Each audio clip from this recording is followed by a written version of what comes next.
జై Mataji, welcome to our channel. Right నా మేడారంలో అయితే ఉన్నాం. మేడారం వచ్చిన తర్వాత మెయిన్ గా సమ్మక్క, సారక్క, పగిడిద్దరాజు, గోవిందరాజు గద్దెలను అయితే చూస్తూ ఉంటాం. సో చాలా మంది కొంతమందికి అయితే తెలియదు అనుకుంటా, జంపన్న వాగులో జంపన్న సంబంధించిన ఒక గద్దె ఉంటదని చెప్పేసి చాలా మందికి తెలియదు.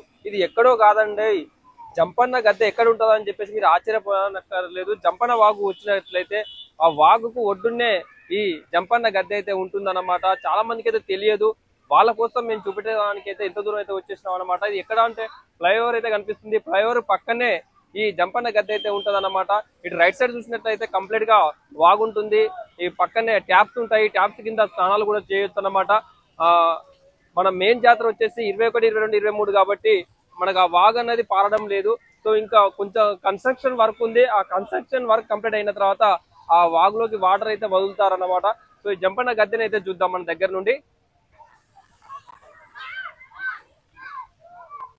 సో చూస్తున్నారు కదా, చాలా వరకు మరి జంపన్న గద్దె అనేది తెలియదు. ఒకవేళ తెలిసినా ఇది జంపన్న గద్దె అనేది కూడా మరి మర్చిపోవచ్చు అన్నమాట. కంప్లీట్ గా మనం అయితే జంపన్న గద్దెని అయితే చూస్తూ ఉన్నాం. ఇక్కడ జంపన్నకు అంటే కాకతీయుల కాలంలో సమ్మక్కకు, సారక్కకు సంబంధించి వీళ్ళ ఫ్యామిలీకి ఒక యుద్ధం జరుగుతుంది కాకతీయులతోని. ఆ కాకతీయుల చేతిలో చనిపోవడం ఇష్టం లేక జంపన్న ఈ సంపన్న వాగులో సూసైడ్ చేసుకుంటాడు అన్నమాట. సో జంపన్న సంపంగ వాగులో ఆత్మహత్య చేసుకోవడం వల్ల ఈ సంపంగ వాగుకి జంపన్న వాగు అనే పేరైతే వచ్చింది. అందుకు అప్పటి నుంచి కూడా జంపన్న వాగు అనే పేరుతోనైతే ఈ జంపన్న వాగుని పిలవడం అయితే జరుగుతూ ఉంటుంది అన్నమాట. సో ఇక్కడికి వచ్చిన భక్తులందరూ కూడా ఇక్కడ ముడుపులు చెల్లించడం జరుగుతూ ఉంటుంది. సో ఇక్కడ చూడొచ్చు, ఒక బుట్ట రూపంలో మరి ఆ జంపన్నకు ముడుపు రూపంలో ఇక్కడ కట్టడం జరుగుతుంది. వాళ్ళ కోరికలు నెరవేరాలని చెప్పేసి ఇక్కడ ముడుపు చెల్లిస్తారు. అలాంటి భక్తులు వచ్చి ఇక్కడ ముడుపు కట్టడం అయితే జరుగుతూ ఉంటుంది అన్నమాట. ఇక్కడ మరి ఆ స్వామివారికి అంటే జంపన్నకు ఇక్కడ కొబ్బరికాయలు అయితే కొట్టొచ్చు అన్నమాట. చూస్తున్నారు కదా కంప్లీట్ గా. సో ఈ విధంగా అయితే ఉంది. మనం ఇటు సైడ్ చూసినట్టయితే ఆ మేడారం వచ్చిన భక్తులందరూ కూడా స్నానం అయితే చేయడం జరుగుతూ ఉందన్నమాట. సో ఇక్కడ ట్యాప్స్ కూడా చూడొచ్చు. కంప్లీట్ గా 24 అవర్స్ ఈ ట్యాప్స్ అయితే ఆన్ లోనే ఉంటాయన్నమాట. ఎటువంటి ఇబ్బంది లేదు, స్నానం చేయడానికి అయితే ఎలాంటి ఇబ్బంది అయితే లేదు. 24 అవర్స్ ఈ వాటర్ సర్వీస్ అయితే ఉంటుందన్నమాట. అలాగే వచ్చిన భక్తులకు కూడా టాయిలెట్స్ కూడా ఏర్పాటు చేసినారు.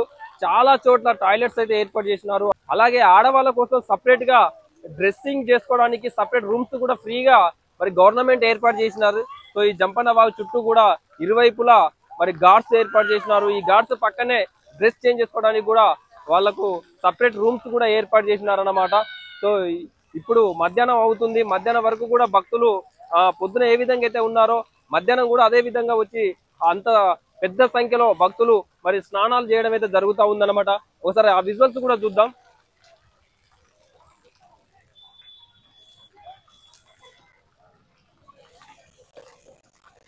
సో చూస్తున్నారు కదా, కంప్లీట్ గా ఇటు సైడ్ అంతా కూడా ఎక్కువ సంఖ్యలో భక్తులు స్నానాన్ని అయితే ఆచరించడం జరుగుతూ ఉంది.